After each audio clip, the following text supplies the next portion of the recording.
salam korang, aku budak tua Cina. Kenapa Cina tak pandai Melayu? Nah, First of kenapa all, tu? kawan-kawan member dia semua orang Cina. That's why dia cakap dalam bahasa Cina. Dan Oh, secondly, okey. ibu bapa mereka, orang tua mereka menganggapkan bahawa bahasa Inggeris dan bahasa Cina lebih bernilai kepada masa depan mereka. Yang ketiga adalah aggression background. Sekolah dia semua berdasarkan bahasa Cina dan bahasa Inggeris. Itulah sebab kenapa Cina tak pandai Melayu. Saya tanya saja, sejak 65 tahun kita merdeka, raja-raja kita Melayu, Perdana Menteri Melayu, Perlembagaan Jaga Melayu, Hak Bumi Putera pun untuk Melayu, majoriti Menteri Kabinet Melayu, Singapura ditendang keluar demi Melayu, majoriti penduduk orang Melayu, majoriti penduduk orang Islam, tetapi Melayu yang paling miskin, Melayu paling terkebelakang, Melayu paling mundur. Kenapa? Adakah orang Melayu memang tak boleh memerintah? Adakah orang Melayu terlalu lemah sehinggakan Bumi Putera pun tak mampu ubah nasib mereka? Oh, atau salah kaum minoriti, salah kaum Cina? Boleh bagi pencerahan tak? Sebab saya tak faham kenapa kita paling miskin di negara kita. Speaker. Nah, benar itu ya. Kemana bahasa Melayu akan pergi? Nah, ini satu hal yang ironis ya. Padahal Melayu itu adalah yang sebagai penguasa di Malaysia, tetapi posisinya sekarang justru bahasa Melayu ditempatkan di posisi yang paling terpinggirkan dibandingkan dengan bahasa Inggris dan bahasa Cina. Nah, coba kita dengarkan nih ahli parlemen di Malaysia.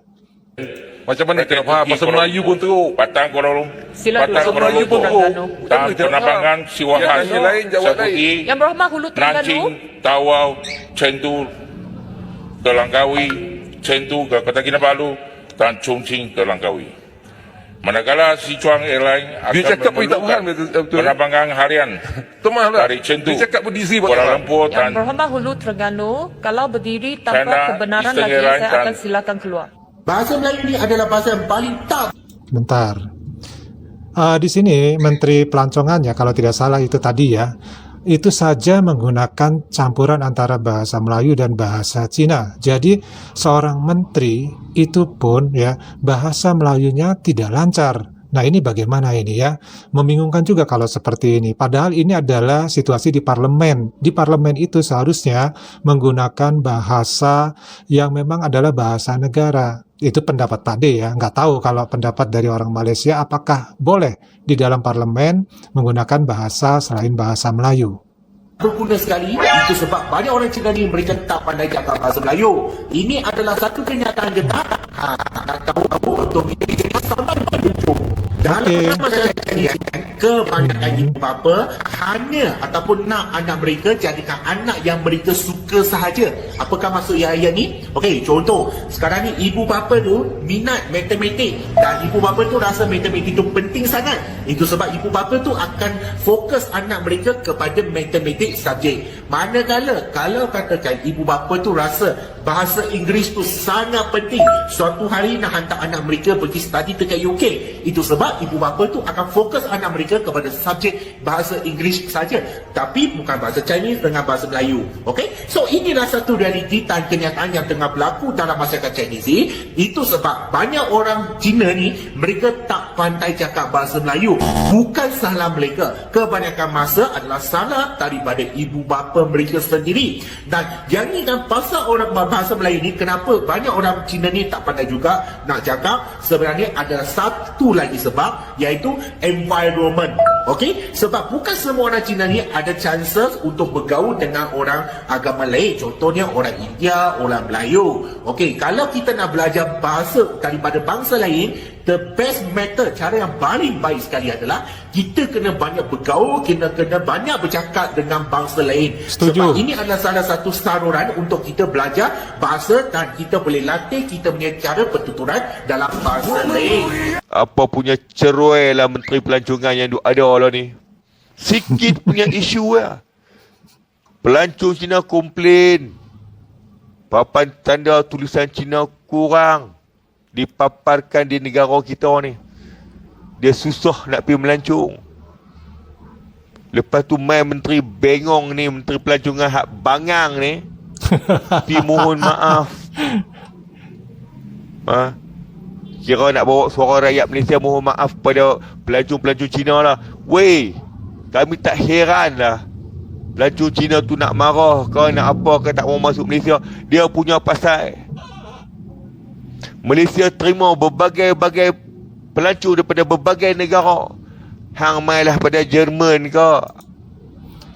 Kenapa ya Menteri Pelancongan atau Menteri Pariwisata Seni dan Budaya Malaysia kok justru minta maaf kepada para turis yang berasal dari Cina gara-gara ada komentar-komentar yang mungkin dari turis yang berasal dari Tiongkok yang mengatakan kenapa di Malaysia ini papan nama ataupun papan tanda itu sangat jarang yang menggunakan bahasa Cina, sehingga sampai-sampai Menteri Pariwisata Malaysia meminta maaf.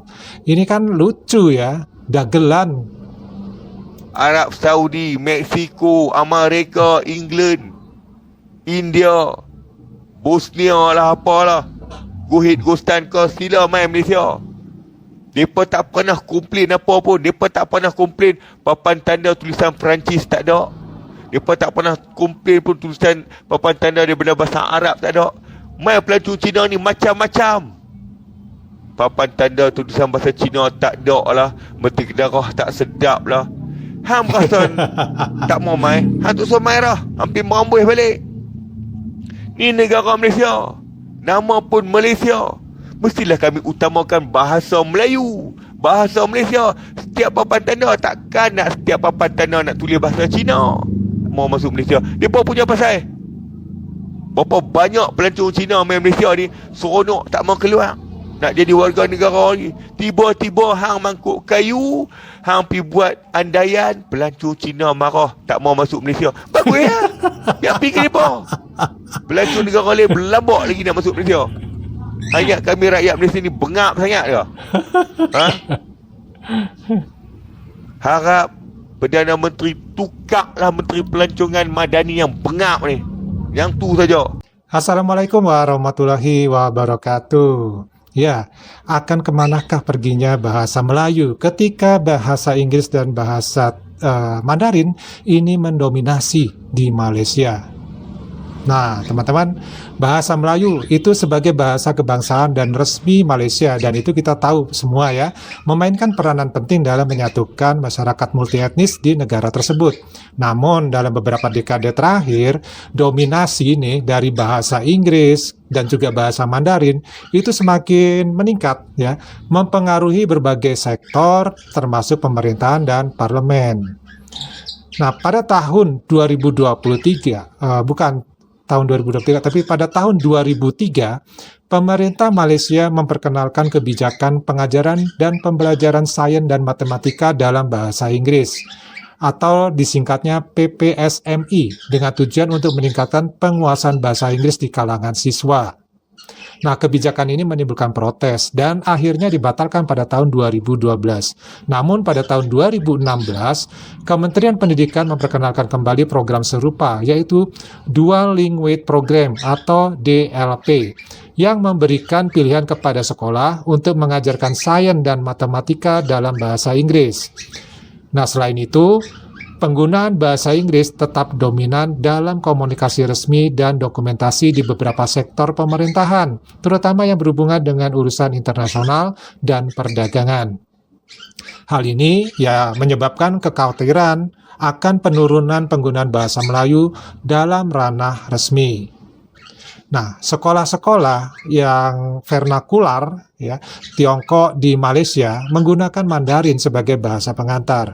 Menariknya, sekolah-sekolah ini tidak hanya diminati oleh etnis Tionghoa, tetapi juga oleh siswa Melayu dan etnis lainnya. Nah, data Kementerian Pendidikan Malaysia tahun 2020 menunjukkan bahwa terdapat 1.299 sekolah Tiongkok di seluruh negara. Banyak sekali ya.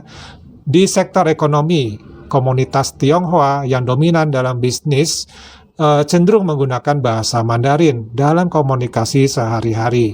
Hal ini semakin ya memperkuat posisi bahasa Mandarin dalam kehidupan sosial dan ekonomi Malaysia. Nah, meskipun bahasa Melayu tetap menjadi bahasa resmi dan simbol identitas nasional, dominasi bahasa Inggris dan Mandarin itu menimbulkan kekhawatiran akan marginalisasi bahasa Melayu. Beberapa inisiatif telah dilakukan untuk memperkuat peran bahasa Melayu, seperti kewajiban penggunaan papan nama berbahasa Melayu. Namun langkah ini sering memicu polemik di masyarakat. Nah, pemerintah dan berbagai organisasi masyarakat terus berupaya nih untuk mempertahankan dan mempromosikan penggunaan bahasa Melayu. Di antaranya adalah mendorong penggunaan bahasa Melayu dalam semua usaha resmi dan administrasi pemerintah. Juga memperkuat kurikulum pendidikan yang menekankan pentingnya bahasa Melayu sebagai bahasa nasional, dan juga mengadakan semacam kampanye kesadaran publik tentang pentingnya bahasa Melayu dalam menjaga identitas nasional. Nah, meskipun demikian, tantangan tetap ada dalam menjaga keseimbangan antara kebutuhan globalisasi yang mendorong penggunaan bahasa internasional dan upaya mempertahankan bahasa Melayu sebagai inti dari identitas nasional. Dari uraian ini bisa kita ambil kesimpulan bahwa perjuangan bahasa Melayu untuk dijadikan bahasa nomor 1 di Malaysia itu masih sangat panjang, dikarenakan kondisi dan situasi yang ada. Justru bahasa Inggris dan bahasa Mandarin itu yang paling banyak digunakan di dalam kehidupan bermasyarakat dan urusan pemerintahan.